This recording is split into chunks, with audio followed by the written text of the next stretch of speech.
Bonjour, j'inaugure aujourd'hui toute une série de petits tutoriels sur Excel dont le but est de vous aider à rafraîchir vos connaissances, à combler quelques lacunes. Chacun de ces tutoriels fera quelques minutes au maximum, sauf celui-ci, puisque je vais me donner la peine de vous expliquer un petit peu comment je compte procéder. Je vais me servir toujours du même fichier, en tout cas pour cette première série. C'est un fichier qui comporte une sorte de table des matières au départ, qui est constituée en fait simplement de liens.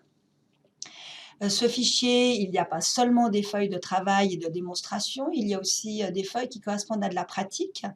Elles sont en violet ici.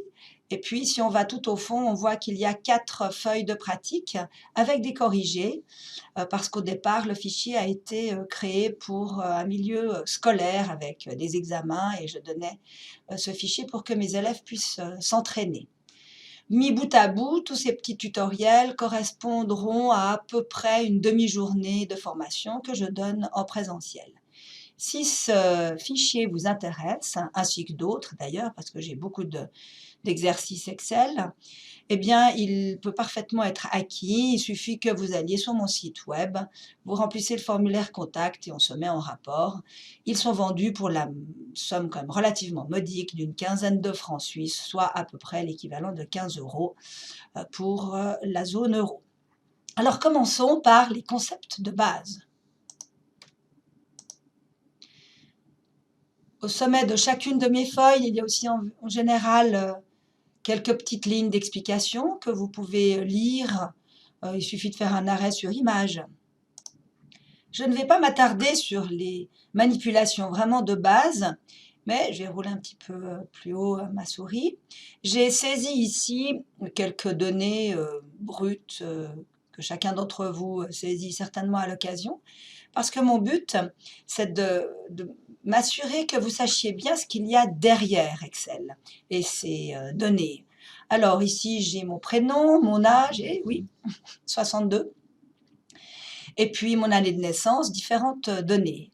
Alors, lorsque je clique sur, par exemple, mon prénom et que mes yeux montent du côté du ruban, là où il y a la partie des formats, Excel me dit que c'est un format standard, donc neutre. Il me dira exactement la même chose pour 62, mais par contre pour la date, il me dit date, et puis pour le pourcentage, il me dit aussi pourcentage. Ce qui veut dire que lorsqu'on saisit une donnée, Excel essaye, si c'est possible, d'appliquer automatiquement un format. Et donc, l'idée, c'est de se dire, mais qu'est-ce qui se cache derrière, puisqu'on sait qu'Excel, c'est une machine. Alors si j'ai oublié de vous dire, vous êtes d'accord avec moi, les textes vont à gauche, les nombres vont à droite, on est bien d'accord. Lorsque je clique sur, par exemple, le pourcentage et que je le mets à nu, je lui enlève son format, je le déshabille et je vais dire que je ne veux aucun format en particulier, eh bien, j'obtiens un 0,077, oui, je suis suisse, donc pour les Français, ça sera 77, et vous êtes d'accord avec moi que mathématiquement, c'est tout à fait correct. Si je fais la même chose avec le 31 décembre 2021, que je le rends aussi brut, alors j'ai un 44 561. Qu'est-ce que c'est que ce nombre? Eh bien, c'est un nombre de jours. Le 31 décembre 2021, nous étions le 44 millième et 561 jours de son calendrier. Et la question à 100 sous, bien sûr, c'est on part d'où? On part de quand? Alors, dans mes cours, des fois, mes élèves me disent « Ah, bon, on part depuis la création d'Excel. » Ah, beaucoup trop de jours.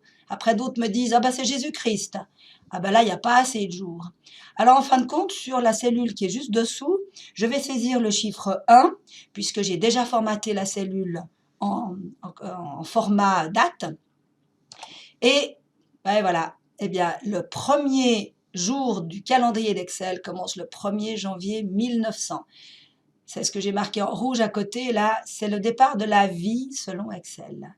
Ce qui veut dire que lorsque vous saisissez une date, et si vous la saisissez mal, elle restera à gauche. Si vous êtes par exemple une personne anglaise, vous allez mettre que nous sommes 2023, par exemple, vous allez dire que c'est le 12e jour, voilà, non, on va mettre le 15e jour du 3e mois, La date va rester, il suffit que j'élargisse la colonne, la date va rester parfaitement à gauche parce que c'est juste dans votre pays, mais c'est pas correct dans un environnement francophone. Donc ici, grande question, est-ce que j'ai commis une erreur quand j'ai saisi la date de la Révolution française? Non, je l'ai saisie parfaitement correctement. Elle reste à gauche. Ah, j'ai écrit la réponse dessous. Parce que c'est avant le 1er janvier 1900. Donc si vous êtes un expert de la Deuxième Guerre mondiale, vous pouvez travailler avec Excel. Si vous êtes un expert des temps préhistoriques, ça va être compliqué, hein. Donc, résultat des courses, lorsque vous travaillez dans Excel et qu'une donnée qui devrait aller à droite normalement va à gauche, inutile de cliquer sur le bouton du centrage ou de gauche ou de droite, c'est que de l'esthétique. La donnée doit être correctement comprise à la saisie par Excel. Donc, il faut vous occuper de savoir pourquoi elle est restée à gauche. Voilà, par rapport au concept de base, c'est peut-être une des premières choses à mettre en évidence. Alors voilà, je vous donne rendez-vous pour le numéro 2. Au revoir.